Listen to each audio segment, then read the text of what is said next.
This guide walks you through utilizing the bulk invites feature in SkillsMiner. This allows you to invite multiple candidates at once.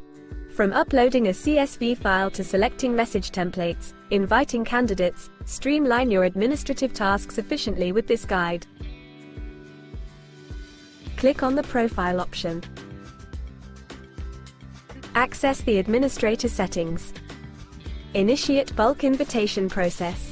There are other ways to get candidates onto SkillsMiner. You can send personal invites, or use QR codes and self-registration links. To bulk invite candidates, you must upload a CSV file to SkillsMiner. For clarity, a CSV file is a type of Excel document. It must contain the information shown here.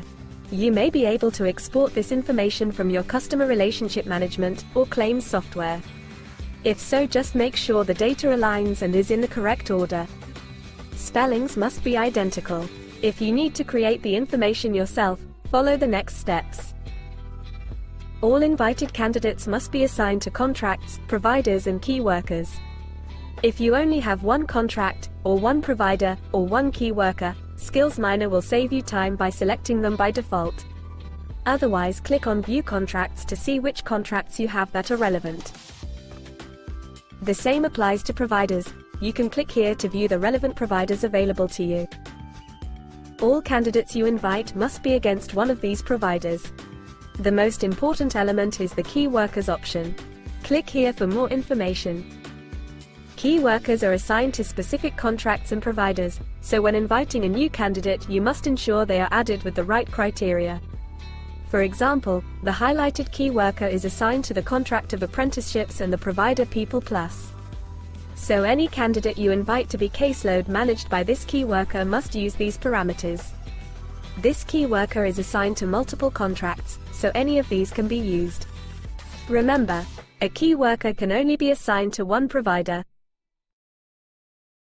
At this point, you must either export the data, in the order required, or create it yourself. To do this, open up a blank Excel, or any spreadsheet tool you have, and input the data. Remember, the first name of the candidate goes into column A. Last name into column B. Email address into column C. The contract in column D. The provider in column E. And, finally, the email address of the key worker in column F.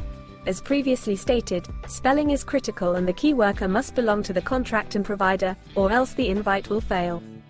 If you can export this data, you will save a lot of time, compared to manually typing this data into the spreadsheet. Now save your spreadsheet. When saving the file, ensure you save as a file type CSV. Also, remember where you have saved the file. Go back to SkillsMiner and, now click on the Choose File option. And then select the file you have just saved. SkillsMiner will then process the file. The length of time to process will depend on the size of the file. A maximum of 500 candidates can be invited at once. Any errors with the data will be highlighted. In this example, you can see the contract and provider were not found. This is usually the result of a spelling mistake, as it must match exactly with how it is recorded on SkillsMiner. In these cases, correct the CSV and repeat the upload.